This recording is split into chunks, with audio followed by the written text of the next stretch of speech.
మాత్రం జోరుగా తిరుగుతాడు. మాకు రావా తిట్లు, మనకు రావా ఊళ్ళల్లో తిట్లు? ఒక్కొక్కరికి మైక్ ఇస్తే ఇప్పుడు మీరు ఒక్కొక్కరు వాళ్ళ చెవులు మూసుకోవాలి, అట్లా తిట్టచ్చు. కానీ మనకు సంస్కారం ఉంది. నేను అంటాడు ముఖ్యమంత్రి, మీరు చూసిన అందరూ కొడంగల్లో యాడ్ను మాట్లాడి నిన్న ఏమంటాడు, కేసీఆర్ నువ్వు కొట్టుడు కాదు, నువ్వు నిలవాడు, సరిగ్గా నిలవాడు, కట్టలేకుండా నిలవాడు అంటుండు. ఒక 71 ఏళ్ల పెద్ద మనిషిని పట్టుకొని సంస్కారం లేని ముఖ్యమంత్రి గారు ఏమంటున్నాడు, కట్ట పట్టుకొని నిలవాడు అంటుండు. నేను చెప్తున్నా ముఖ్యమంత్రికి, రేవంత్ రెడ్డి గారు నీకు సంస్కారం లేకపోవచ్చు, కానీ ఒక్కటి గుర్తుపెట్టుకో, కేసీఆర్ ఆయన నిలబడు కాదు, 4 కోట్ల తెలంగాణ ప్రజల ఆత్మగౌరవాన్ని నిలబెట్టిన వాడు కేసీఆర్. తెలంగాణ అనే రాష్ట్రాన్ని ఏర్పాటు చేసి దేశం ముందు సమున్నతంగా నిలబెట్టిన వాడు కేసీఆర్. అందుకే మా చెల్లె రజని ఒక మాట నిన్న నాకు బాగా నచ్చింది. ఏమన్నా దొరికేనా, రేవంత్ కేసీఆర్ కట్ట లేకుండా నిలబడతాడు, కానీ నువ్వు కమిషన్ లేకుండా ప్రభుత్వాన్ని నడుపురా నాయన అని చెప్పింది.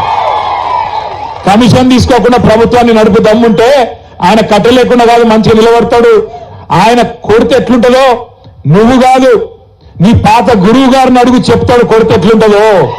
నీ ఇప్పుడు గురువుని అడుగు, నీ గురువుని అడుగు, రాహుల్ గాంధీ వాళ్ళ అమ్మని అడుగు, చెప్తుంది ఎట్లా ఢిల్లీ మెడలు వంచి తెలంగాణ తెచ్చిండో కేసీఆర్ కొడితే ఎట్లుంటుందో ఆ దెబ్బ తిన్నోళ్ళని అడుగు, తెలుస్తుంది. ఆయన నాకు తెలియక అడుగుతా, ఈయనకు కేసీఆర్కి ఏమైనా పోలికున్నది అసలు? కేసీఆర్ ఏమో హిస్టరీ, కేసీఆర్ అంటే హిస్టరీ, రేవంత్ రెడ్డి అంటే లాటరీ. టికెట్ కొనకుండా లాటరీ గెలిచిపోయాడు, టికెట్ కొనకుండా లాటరీ గెలిచినాడు రేవంత్ రెడ్డి.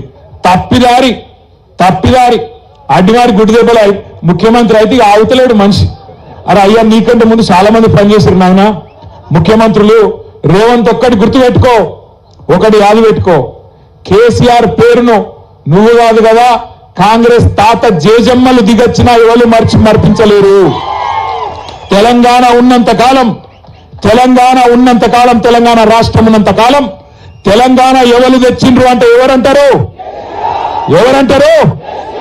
మరి గిట్లున్నాక ఆయన ఏం బిక్తాడు నాకు అర్థం కాదు. నేనేమంటున్నా, మాటలు మస్తుగా చెప్పచ్చు రేవంత్ రెడ్డి లెక్క, నేను కూడా నరకచ్చు. అంబేద్కర్ అభయాస్తమని పెడతా, కేసీఆర్ దళిత బంధు పెట్టి 10 లక్షలే ఇచ్చిండు, నేను 12 లక్షలు ఇస్తా అన్నాడు. ఇచ్చినావా ఒక్కలకన్నా? పడ్డాయా ఎక్కడన్నా టకీమని పడ్డాయా? బీసీ డిక్లరేషన్ అన్నాడు, 20,000 కోట్లు ఇస్తా అన్నాడు బీసీలకు సంవత్సరానికి, మొత్తం 1,00,000 కోట్లు ఇస్తా అన్నాడు బీసీలకు. పడ్డాయా? మర్పించలేరు. తెలంగాణ ఉన్నంత కాలం, తెలంగాణ రాష్ట్రం ఉన్నంత కాలం తెలంగాణ ఎవరు తెచ్చిండ్రు అంటే ఎవరంటారు? మరి గిట్లున్నాక ఆయన ఏం బిక్తాడు నాకు అర్థం కాదు. నేనేమంటున్నా, మాటలు మస్తుగా చెప్పచ్చు రేవంత్ రెడ్డి లెక్క, నేను కూడా నరకచ్చు. అంబేద్కర్ అభయాస్తమని పెడతా, కేసీఆర్ దళిత బంధు పెట్టి 10 లక్షలే ఇచ్చిండు, నేను 12 లక్షలు ఇస్తా అన్నాడు. ఇచ్చినావా ఒక్కలకన్నా? పడ్డాయా ఎక్కడన్నా టకీమని పడ్డాయా? బీసీ డిక్లరేషన్ అన్నాడు, 20,000 కోట్లు ఇస్తా అన్నాడు బీసీలకు సంవత్సరానికి, మొత్తం 1,00,000 కోట్లు ఇస్తా అన్నాడు బీసీలకు. పడ్డాయా? టకీ అంటున్నా ఎక్కడన్నా? టికీ లేదు. అందుకే అంటున్నా రేవంత్ రెడ్డి, ఇక తిట్ల పురాణం బంద్ చేయి. సంవత్సరం దాటిపోయింది, నీ హనీమూన్ పీరియడ్ కూడా అయిపోయింది. హనీమూన్ పీరియడ్ అంటే ఏంటంటే, లగ్గం చేసుకున్నాక మొదటి 10-12 నెలలు లగ్గం చేసుకున్నాక పిల్లగానికి బాగా ఒకళ్ళ మీద వాళ్ళకి మోజు ఉంటుంది కాబట్టి దాన్ని హనీమూన్ పీరియడ్ అంటారు. గట్లనే రేవంత్ రెడ్డి కూడా కొత్తగా ముఖ్యమంత్రి అయింది కాబట్టి ఏమైనా చేస్తాడేమో, ఏమైనా ఇస్తాడేమో అని అనుకున్నారు. ఇప్పుడు అది ఒడిసిపోయింది. ఈ కాడి నుంచి నీకు సినిమా ఉన్నది ముందట. నేను అంటున్నా రేవంత్ రెడ్డిని, అసెంబ్లీకి రా కేసీఆర్ అంటుండు. అరే నేను రేవంత్ రెడ్డిని అడుగుతున్నా, అసెంబ్లీకి రాదు, నీకు దమ్ముంటే రేవంత్ రెడ్డి నువ్వు లగచర్లకు రా, నీ సంగతి ఎందుకు కొడంగల్ చెప్తారు. నువ్వు దమ్ముంటే నువ్వు రా లగచర్లకు, సెక్యూరిటీ లేకుండా రారాబోయే నేను కూడా చూస్తా. ఎక్క అంటుంది పక్కకెళ్ళి, నువ్వు వస్తావా రావో నాకు తెలియదు, కానీ నేను మాత్రం పక్కా కొడంగల్కి వస్తా, తొందరలోనే వస్తా. నీకు దమ్ముంటే ఆపకు. మళ్ళీ ఇట్లనే పోలీసులను అడ్డం పెట్టుకొని 4 అడిదిక్కుల పోలీసులు, ఇడిదిక్కుల పోలీసులు సంవత్సరంలో ఏం చేసిండ్రు అయ్యా అంటే, నేను లగచర్ల గిరిజనుల కోసం మహబాద్ మీటింగ్ పెడతా అంటే ఆడ పర్మిషన్ ఇవ్వడు, మళ్ళా కోర్టుకోవాలి. రైతుల కోసం ధర్నా చేసుకుంటాం నల్లగొండల అంటే దానికి పర్మిషన్ ఇవ్వడు, మళ్ళా కోర్టుకోవాలి. ఆఖరికి దాస్యనాయక్ తాండకు వచ్చి అంబేద్కర్ విగ్రహం ఆవిష్కరణ చేసుకుంటామంటే దీనికి కూడా ఇవ్వలే. ఆఖరికి నిన్న మా మహేష్ అన్న పోయి ఆ డిఎస్పీ గారిని అడిగి, అయ్యా డిఎస్పీ గారు నీకు ఏందా బాధ అంటే, వాళ్ళకు అనుమానం అట పోలీసులకు ఏమని, ఈడికెళ్ళి దాసనాయక్ తాండకెళ్ళి దగ్గరుంటది కొడంగల్, ఆయనతో దబ్బుకునే వీళ్ళందరూ అడ్డుపోతారేమో అని. గట్ల ఎందుకు పోతాం నాకు అర్థం కాదు. బేజాప్తా పోతామా? బాజాప్తా పోతాం, ఖచ్చితంగా కొడంగల్ పోతాం. నీ సంగతి ఏందో చూస్తాం, నీ సంగతి ఏందో చూస్తాం. అంత భయపడి ఎందుకు పోతాం మనం? బాజాప్తా పోదాం.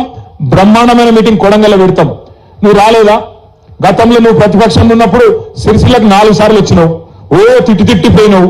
ఇక మా అక్క దగ్గరికి మహేశ్వరం వచ్చినావు, అవి మహబూబ్నగర్కి వచ్చినావు, ఆడ వికారాబాద్కి వచ్చినావు, అంతటికి వచ్చినావు. రాష్ట్రం అంతటా స్వేచ్ఛగా తిరిగినావు.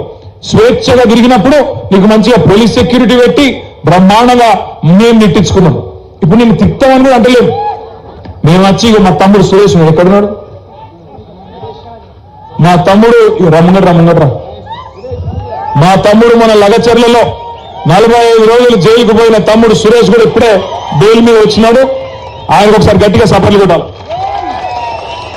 లగచర్లలోని అక్కడ ఉండే గిరిజన రైతులు, దళిత రైతులు, బీసీ ఎస్సీ రైతుల కోసం పోరాడి, మరి వాళ్ళ న్యాయం కోసం పోరాడి జైలుకు పోయిన సురేష్ లాంటి తమ్ముళ్ళు ఒకరిద్దరు కాదు, ఇంతమంది ఇక్కడ ఉన్నారు. అవసరమైతే అందరం కొడంగల్కు దండయాత్రకు వస్తామని కూడా చెప్పి నేను చెప్తా ఉన్నా.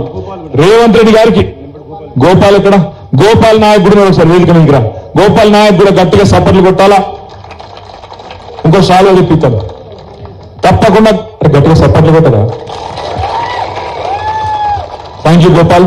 ఇక్కడ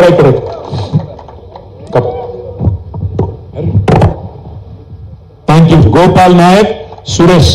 మీ అందరికీ నా రిక్వెస్ట్ ఏంటంటే కూర్చో. सेन राम राम मैं मैं करो छु हमार बाजार ने के नहीं आयो फिर हम बैंक की चाहते दिल्ली लगा जाता ने भी सेंट्रल ऑफिस होती हम जो कायम परमिशन लाया चाहता कोई गवर्नमेंट काहे आपने गांव से जो ढोरिया और काहे भी जमीन लेनो करता ने एक परमिशन लाया चा से गवर्नमेंट से धैर्य में ती रे सारो ई केटीआर अन्ना मेलो छे आपने गया मेलाते सलाह दिनो मेलो कनकता जीव काय को के लियो सलाह दिनो छे और सलाह पर आपने गवर्नमेंट जमीन था बेचा वो संतोष में मैं आपने गवर्नमेंट पंचायती दिनों केसीआर साहब केटीआर अन्ना देखो आपने जमीन विरोध करने के लागत है तेलंगाना में कोई गवर्नमेंट जमीन ले सके नहीं है रैंक तो मैं सेम विनती करता राम राम से థ్యాంక్ యూ.